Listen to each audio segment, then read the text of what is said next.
হে WhatsApp guys, তোমরা সবাই কেমন আছো? আশা করি সবাই ভালো আছো। চলে আসলাম আমি তোমাদের কাছে আমার আজকের পর্ব নিয়ে। দীর্ঘ 1 মাস যাবৎ আমি তোমাদের ভিডিও উপহার দিতে পারি না, তার জন্য আন্তরিকভাবে দুঃখিত। এত লেট করে ভিডিও দেওয়ার কারণ হচ্ছে আমার ভিডিওগুলো মূলত দার্শনিক স্থানগুলো নিয়ে করা হয়, আর ওখানে গিয়ে মূলত ভিডিওগুলোর শট নিতে হয়। এই জন্য তোমাদের ভিডিও দিতে এত লেট করে ফেলি। তো আমি তোমাদের আজকের পর্বে নিয়ে যাব এশিয়া মহাদেশের সর্ববৃহৎ গাজীপুরের সাফারি পার্কে। তার আগে তোমরা অবশ্যই আমার দ্য মাহফুজ ব্লগ নামের পেজটি ফলো করে দিবে এবং তোমাদের মতামত কমেন্ট বক্সে জানিয়ে দিবে। কমেন্ট বক্সে দেওয়া ইউটিউব চ্যানেলটি অবশ্যই সাবস্ক্রাইব করে দিবে, যেন আমার প্রতিটি বিনোদনমূলক ভিডিওর নোটিফিকেশন তোমাদের কাছে চলে যেতে পারে। আর দেরি না করে শুরু করা যাক আমাদের আজকের পর্ব। গাজীপুর জেলার শ্রীপুর উপজেলার মাওনা ইউনিয়নের বড়বাথুরা মৌজা ও সদর উপজেলার পিরুজালি ইউনিয়নের পিরুজালি মৌজার খণ্ড খণ্ড শালবনের 4909 একর বনভূমি ছোট বড় বিভিন্ন প্রজাতির প্রাণীর জন্য নিরাপদ আবাসস্থল হিসেবে পরিচিত। 3810 একর এলাকাকে সাফারি পার্কের মাস্টার প্ল্যানের আওতাভুক্ত করা হয়। 2010 সালে 64 কোটি টাকা প্রাক্কলিত ব্যয়ে পার্ক প্রতিষ্ঠানের নির্মাণ কাজ শুরু হয়। সাফারি পার্কে প্রবেশ করতে হলে প্রাপ্তবয়স্কদের জন্য টিকিট 50 টাকা গুনতে হবে। পার্কের বিনোদনমূলক চিত্রগুলো 2 ভাগে বিভক্ত করা হয়েছে, একটি কোর সাফারি, দ্বিতীয়টি কিংডম সাফারি। কোর সাফারিতে তৃণভোজী ও মাংসাশী প্রাণীর আবাসস্থল।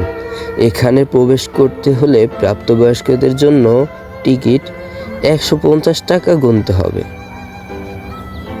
চিড়িয়াখানাগুলোতে প্রাণীগুলো খাঁচায় বন্দি থাকে আর দর্শনার্থীরা ঘুরে ঘুরে তা উপভোগ করে, কিন্তু এখানে ঠিক তার উল্টোটা। দর্শনার্থীরা নিরাপত্তার সাথে নির্দিষ্ট পরিবহনে ঘুরে ঘুরে উপভোগ করবে আর প্রাণীগুলো মুক্ত হয়ে ঘুরে বেড়াবে। কোর সাফারিতে কয়েক প্রজাতির জেব্রা, জিরাফ, বানর, কয়েক প্রজাতির হরিণ, কয়েক প্রজাতির বনগরু, নীলগাই, কয়েক প্রজাতির পাখির দেখা মিলবে।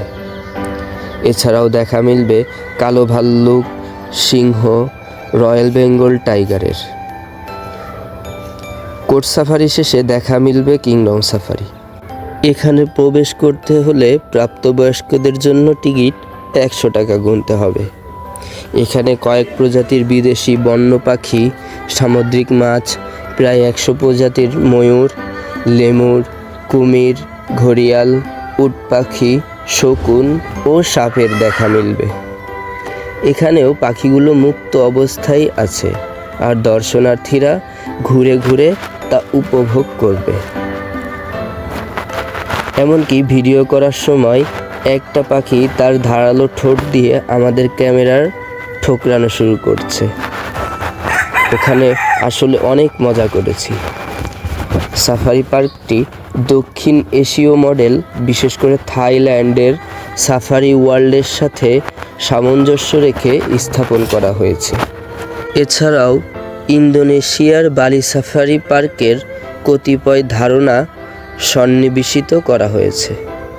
সাফারি পার্কের চারদিকে নির্মাণ করা হচ্ছে স্থায়ী ঘেরা এবং উহার মধ্যে দেশি বিদেশি বন্যপ্রাণীর বংশবৃদ্ধি ও অবাধ বিচরণের সুযোগ সৃষ্টি করা হয়েছে, যাতে পর্যটকগণ চলমান যানবাহনে অথবা পায়ে হেঁটে ভ্রমণ করে শিক্ষা, গবেষণা ও চিত্র বিনোদনের সুযোগ লাভ করেন। তো এই ছিল আমাদের আজকের পর্বে। সবাই ভালো থাকবেন। আল্লাহ হাফেজ।